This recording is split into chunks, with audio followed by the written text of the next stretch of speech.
किसान की मजदूर की गरीबी होती है वो बहुत बुरी होती है।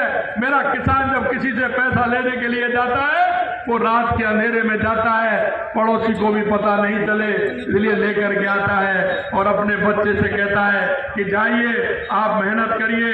बच्चा भी विश्वास दिलाता है कि पिताजी मैं नंबर ला के बताऊंगा और आपका सहारा बनूंगा, मेरी नौकरी लगेगी। लेकिन देखा होगा पूरे 5 साल लगातार पेपर लीक होते रहे। उधर पिताजी की दिक्कतें होती कि मेरा बेटे को मैंने पैसा दिया है, ये मेरा बेटा नंबर लाए, बेटा भी विश्वास दिलाता है पिताजी लेकर के आऊंगा। जब पेपर लीक हो जाता है तो घर के कोने में पिताजी भी रोते हैं और उसका बेटा भी रोता है कि मेरा सपना पूरा नहीं हो सका। मित्रों में इतना ही कहना भाई थोड़ा सा आपने देखा होगा 1 साल हो गए एक भी पेपर लीक नहीं हुआ और हमने युवाओं से वादा किया था और जुलाई के अंदर वादा किया था, हमारा बजट आया था कि हम युवाओं को नौकरी देंगे और आपने लगातार देखा होगा हमने 60,000 को नियुक्ति पत्र दे दिए। अगले महीने 15,000 युवाओं को नियुक्ति पत्र देने जा रहे हैं। जब तक जुलाई आएगी हम 1 लाख युवाओं को नौकरी देने का काम करेंगे। 5 साल में हमने कहा हम 4 लाख नौकरी देंगे। हमने कोई ऐसे ही नहीं कहा हम 5 साल के अंदर 4 लाख नौकरी देंगे। हमारे युवा हमारी बहनें हमारी मेहनत करती है, उनको नौकरी मिलनी चाहिए। हमने ये काम किया है और हमारा काम प्रारंभ हो गया। शायद 70 साल के इतिहास में पहली बार आपने देखा होगा कि 2025 का कैलेंडर हमने जनवरी के महीने में निकाल दिया कि ये भर्तियां होंगी 81,000 वैकेंसी निकालने का काम हमारी सरकार ने किया है। आराम से बड़ी हमने ये भी डेट दिया है कि आपका पेपर उस दिन होगा, रिजल्ट उस दिन आएगा और नियुक्ति पत्र उस दिन दे देंगे, जिससे कि वो कहीं से कोई बात करे तो उसको ये आस रहे कि मैं फलानी तारीख को मेरा पेपर है, इस तारीख को रिजल्ट आएगा और इस तारीख को नौकरी मिलेगी, नियुक्ति पत्र मिलेगा। यहां तक हमने किया है। मेरे भाई और बहनों में आपसे यही कहना कि हमने हमारे युवाओं को, हमारे किसान के पुत्र, अभी अभी आपने देखा चतुर्थ श्रेणी कर्मचारी की हमने लगभग 60,000 जगह निकाली है, हमने वैकेंसी निकाली है ड्राइवर और वो मिला करके। लेकिन आपने देखा होगा ये 60,000 जगह क्या 5 साल की है, क्या 2 साल की है, मैंने 1 साल में हो गई है वैकेंसी। अरे मैं उनसे कहना चाहता हूं जो नुमाइंदे बैठे थे कि उस किसान के बच्चे को क्यों दूर रखा 60,000 नौकरियों से, आपने क्यों नहीं निकाली समय पर आपने उनके लिए नौकरियां, जिससे कि मेरे किसान का सहारा लगता। मुझे पता है, मैं अच्छी तरह से जानता हूं किसान के पास अगर अकेली खेती है तो उस किसान का घर ठीक प्रकार से नहीं चलेगा जब तक दूसरा काम उसका कोई नहीं होगा। हमारा युवा पिता का सहारा बनना चाहता है, किसान का सहारा बनना चाहता है, लेकिन किसी ने ध्यान नहीं दिया। मैं आपको कहना चाहता हूं, आपको लगेगा कि किस तरह से इन लोगों ने किसान के उन बेटों के साथ धोखा दिया है।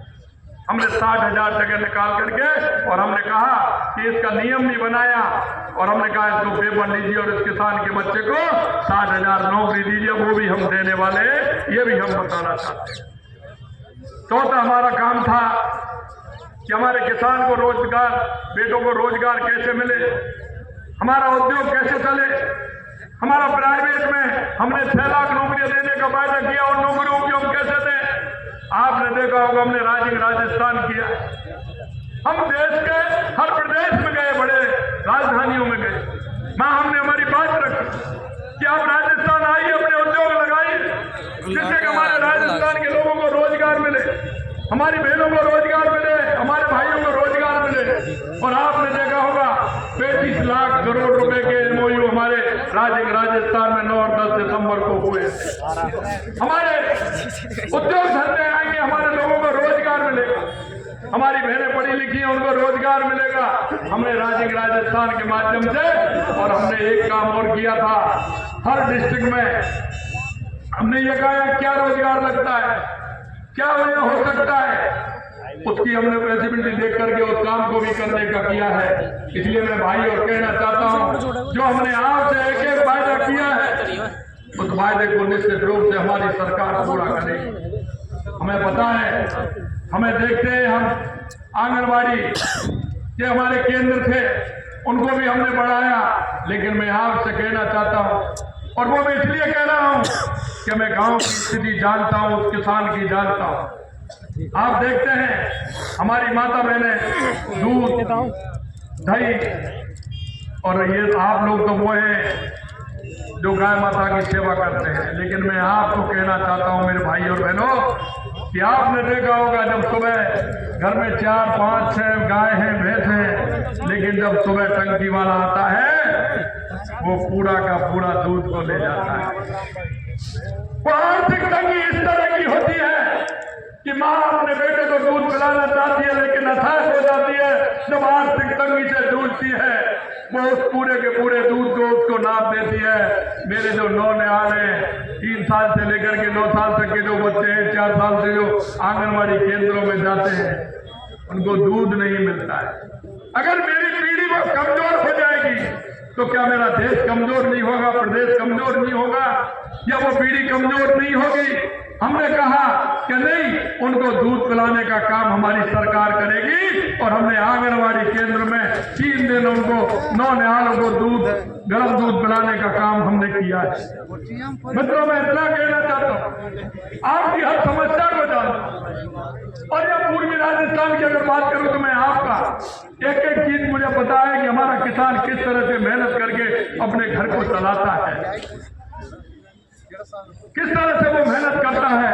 मैं आपसे इतना निवेदन करना चाहता हूं कि हमने जिस तरह से किसान कल्याण के लिए हमारी सरकार ने काम किया है, आपने देखा होगा पिछली बार इन्हीं दिनों में हमारी दिसंबर में सरकार बनी थी, हमारा बजट जुलाई में आ रहा था, लेकिन उससे पहले जो हमारी विधानसभा थी उसमें ही हमने कहा कि हमारे किसान की खेती आने वाली है, क्योंकि मार्च में आने वाली है, दूसरा तो बढ़ा देंगे, अगले में बढ़ा देंगे। अरे भाई, मेरे किसान